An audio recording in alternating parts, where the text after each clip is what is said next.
Stop for a moment. Think of the last time your emotions tried to run your life. That moment when anger surged, fear tightened your chest, or doubt whispered you weren't enough. What if I told you right now that you have more power than those emotions want you to believe? Emotions are powerful, but they're not meant to be your master. Today, you're going to learn how to rise above the noise inside you, take back control, and step into the strength God placed within you. When you master your emotions, you unlock discipline, peace, and unstoppable focus. Recognize the storm before it controls you. Your emotions are signals, not dictators. They rise, they move, they shout, they whisper, but they are not meant to hold the steering wheel of your life. The greatest mistake people make is believing that whatever they feel in the moment must become their truth. But emotional storms are like sudden waves. They can shake you, they can splash you, but they don't have to drown you.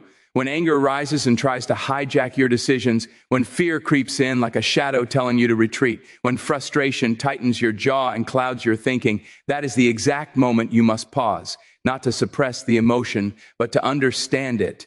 Awareness is the first victory. It is the moment you say, wait, something is happening inside me. Let me see it before it controls me. Most emotional damage is not caused by the emotion itself. It's caused by the lack of awareness that it's taking over. When you fail to recognize the storm early, you get caught in it. You react instead of respond.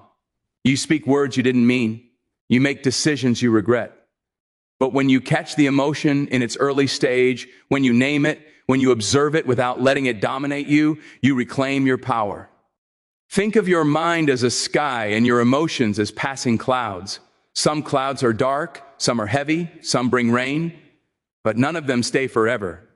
When you remember that emotions pass, you stop treating them like permanent realities. You begin to rise above them instead of sinking beneath them. That's what emotional mastery looks like. Not feeling nothing, but noticing everything without losing yourself in the process. Greatness begins the moment you recognize the storm inside you and declare, I'm still in charge. That declaration is not ego, it's leadership. It's the leadership of your own soul. It's the moment you decide that your values will speak louder than your impulses. It's the moment your principles override your reactions. It's the moment you stop letting temporary emotions destroy long-term blessings. When you tell yourself, I'm still in charge, the storm may not disappear instantly, but it loses its power.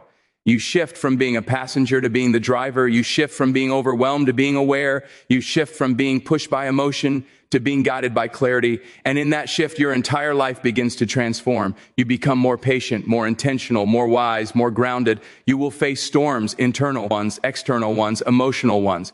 But storms are not signs of weakness. They're reminders of your strength. You're not meant to eliminate every storm. You're meant to recognize, stand firm, and guide yourself through it. When you learn to pause, to breathe, to notice, to name, you rise above the emotional waves and reclaim your authority. Recognize the storm, listen to it, learn from it, but never let it control you. You are stronger than the emotion trying to shake you. And when you choose awareness, you choose victory. Responding instead of reacting is one of the greatest marks of maturity, wisdom, and emotional mastery. A reaction is quick, unfiltered, and often fueled by emotion, stress, or fear. It happens without thought, without strategy, without awareness. But a response, now that is a deliberate act.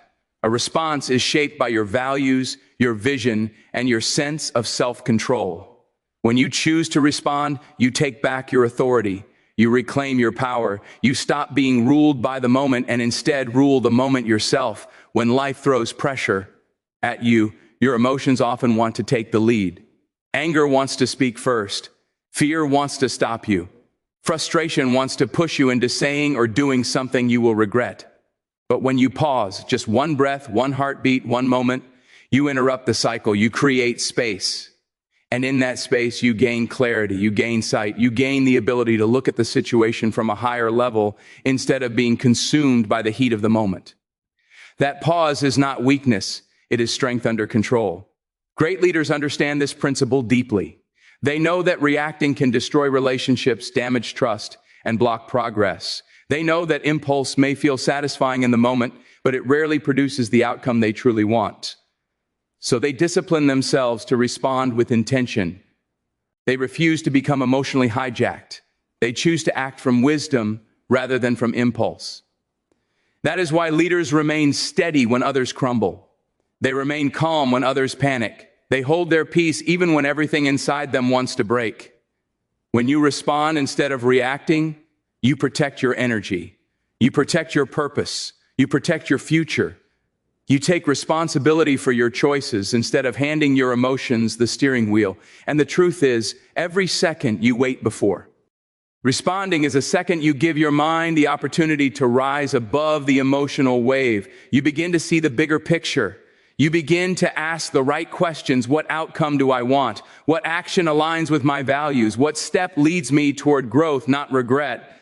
This approach doesn't mean you suppress your emotions. It means you honor them without letting them rule you. You acknowledge what you feel, but you give priority to what you know. Emotional intelligence is not about shutting yourself down. It's about guiding yourself forward. It's about channeling your emotional energy into strength instead of letting it erupt into chaos. As you practice responding, you build internal discipline. You train your mind to stay steady.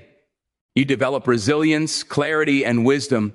You become someone who can handle pressure without losing control.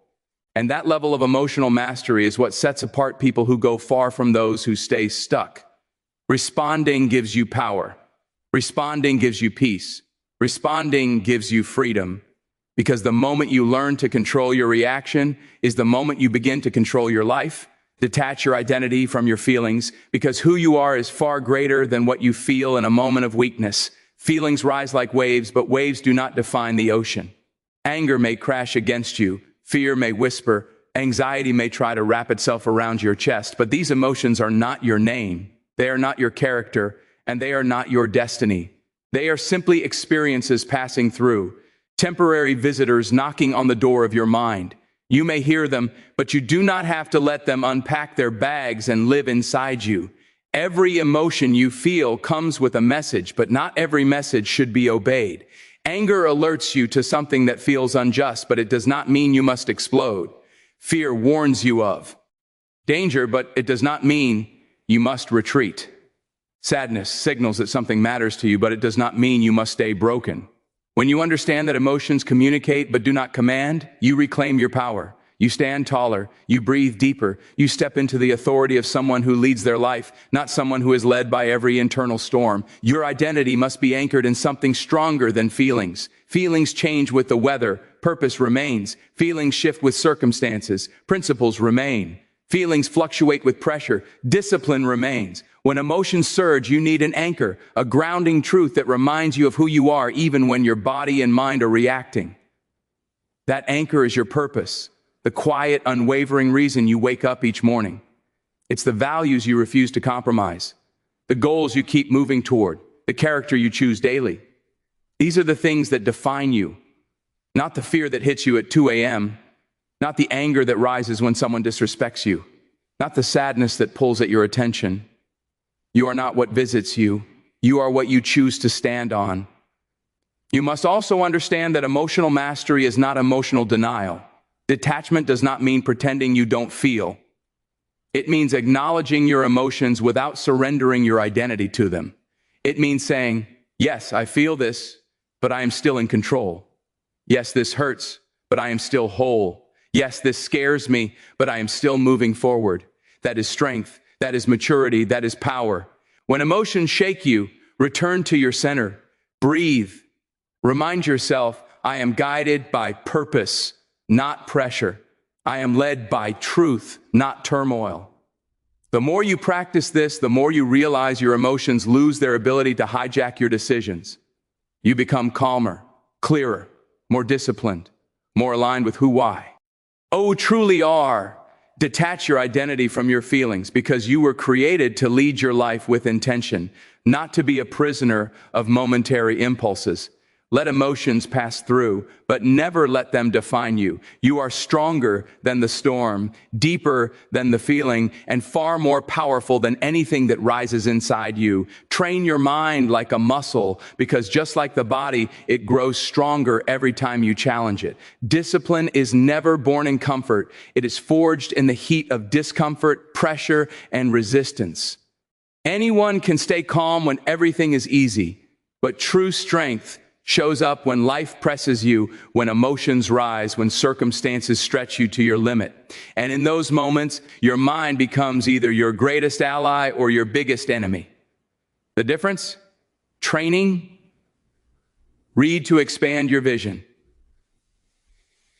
Every time you open a book, you invite new ideas in and push ignorance out. Reading sharpens your perspective and gives you language for things your heart has felt but could never express. It stretches your imagination and trains your mind to think beyond the limits of your current world. Reflect on what you read, on what you experience, and on what you feel. Reflection is the mirror that shows you not who you pretend to be, but who you really are and who you are becoming.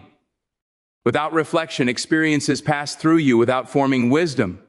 Pray, because prayer aligns your mind with a higher strength. It centers you, grounds you, and humbles you. Prayer teaches you that you don't have to carry everything alone, and in that surrender, your mind finds clarity. When you pray, you release chaos and receive peace. And a peaceful mind is a powerful mind. Journal to organize the noise inside you. Write down your fears, your goals, your frustrations, your victories. When you put your thoughts on paper, they stop overwhelming you. They stow. Running wild. Journaling turns scattered emotions into structured understanding. It gives you control over the narrative inside your head. And when your inner narrative becomes disciplined, so does your life. Sit in stillness. This world is loud. Your thoughts, your environment, your responsibilities, everything constantly pulling at you. Stillness is not inactivity, it is intentional quiet. It is the moment you reclaim authority over your own mind.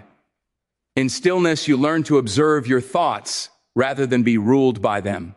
In stillness, you discover that peace is not something you find outside. It is something you build inside. Strength doesn't always roar. Sometimes strength is that tiny whisper inside you saying, "I will not break today." Sometimes strength is choosing not to argue when everything in you wants to react. Sometimes strength is walking away, breathing deep, or staying silent. The greatest power is often hidden in the smallest moments of self-control. When you train your mind daily, your emotions stop dragging you from place to place. They stop controlling your reactions and begin to follow your leadership. A trained mind doesn't collapse under pressure. It stays rooted, focused, and intentional. Train your mind like a muscle, because when your mind is strong, your life becomes unshakable. A disciplined mind builds a disciplined destiny. Speak power into your environment, because words are not just sounds. You release direction, intention, and energy every time you speak. Your environment listens to you. Your mind listens to you. Even your emotions listen to you. Many people try to fight negativity with silence, hoping their thoughts alone will be enough. But thoughts drift. Emotions wander. The atmosphere around you shifts with whatever is spoken the loudest. That is why your voice matters. That is why your declarations matter. When you open, your mouth and speak strength, you interrupt the chaos trying to rule your heart. When negative emotions rise, they often come armed with their own language. Words of doubt, fear, anger, confusion, or insecurity. If you don't speak back, they begin to echo louder in your mind. But the moment you say, "I choose peace," you break the momentum of anxiety. When you declare, "I choose clarity," you dismantle the fog trying to cloud your judgment. When you affirm, "I choose discipline," you silence the impulsiveness that wants to push you into bad decisions. Your voice is a weapon, and every word you speak becomes a shield against emotional instability. Speaking power doesn't mean pretending everything is perfect. It means refusing to let your emotions narrate your story.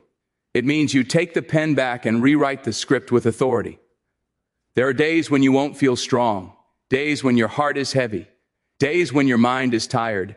But even on those days, speak. Speak because your emotions respond to direction. Speak because your atmosphere responds to leadership. Speak because silence is too expensive when the enemy is whispering loudly. Your declarations create alignment. If your words are filled with peace, your spirit begins to settle. If your words carry clarity, your mind starts organizing itself. If your words are grounded in discipline, your habits begin to follow that standard. You are not speaking into the air. You're speaking into your soul, your space, your future. Imagine waking up every morning and declaring, "Today, I will walk with purpose. Today, I will not bow to fear. Today, my emotions submit to my mission. Those words set a tone that weakens every emotional distraction waiting for you throughout the day. You don't need to be loud to be powerful. You just need to be intentional. Whisper if you must. Speak softly if it's all you have. What matters is that the words come out of your mouth with conviction. You can shift the atmosphere of your home, your workplace, your relationships, and your internal world simply by choosing what you release into the air. Your emotions are not your master. They are followers. And followers need a leader with a voice. So stand tall, breathe deep, speak boldly, declare peace, declare clarity, declare strength. Let your emotions hear you. Let your environment feel you. Let your life respond to the power of your words. Because when you speak with purpose, everything around you begins to move in the direction of your declaration. Channel emotion into purpose by understanding that every feeling carries a message and a momentum. Emotion is not your enemy. Unmanaged emotion is. The energy inside you, whether it shows up as frustration, fear, sadness, or anger, was never meant to sit idle. It was meant to move you. It was meant to guide you. It was meant to remind you that there is something within reaching for expression, correction, or redirection. When you learn to interpret emotion instead of resisting it, you begin to unlock the power hidden inside your own heart. Frustration is often the sign that you've outgrown where you are. It's the internal nudge telling you that you can do more, be more, build more. Instead of letting frustration make you bitter, let it make you better. Use it as the fuel that pushes you to rise earlier, to work smarter, to stay consistent, to refine your craft. Many breakthroughs are born the moment someone says, "I'm tired of being stuck right here." That feeling is not weakness. It's ignition. Fear, when misunderstood, OD becomes a cage. But when channeled correctly, it becomes strategy. Fear shows you where the stakes are high. It highlights what truly matters. Instead of letting fear paralyze you, let it prepare you. Let it alert you to the areas where you need to plan, study, strengthen, and step carefully. Courage is not the absence of fear, it is the mastery of fear. Use it to sharpen your awareness, to tighten your focus, and to build the kind of confidence that comes from preparation. Sadness carries depth. It slows you down long enough to reflect, to process, and to see what you've been ignoring. Sadness is not a sign of weakness, it is a sign of humanity. When you channel sadness, you turn reflection into wisdom. You learn which parts of your heart need healing, which situations need closure, and which chapters need to be released. Sadness can become a mirror that shows you the truth. And truth is the first step toward transformation. Anger, when uncontrolled, can destroy. But when converted, it becomes resolve. It becomes that unshakable determination that says, "I will not remain where life tried to break me." Anger can be a teacher. It can reveal your boundaries, your standards, and your values. When you channel it, you reclaim your voice, your power, and your direction. The key is not to erupt, but to direct, to turn that burning energy into discipline, action, and conviction. The greatest achievers throughout history have one thing in common. They learned how to convert emotion into motion. They didn't deny their feelings, they directed them. They didn't let emotion become a wall, they turned it into a wheel. What you feel is powerful, but what you do with what you feel is transformational. Let your emotions remind you that you are alive, capable, and filled with potential. Let them sharpen your focus, deepen your strength, and elevate your drive. Don't be pulled down by what you feel, be pushed forward by it. You are stronger than your emotions. You are wiser than your impulses. And you are more powerful than the voice in your head trying to convince you to quit. Today, make a decision. I will master my emotions. I will discipline my mind, and I will rise above the noise. Because when you control your emotions, you control your future.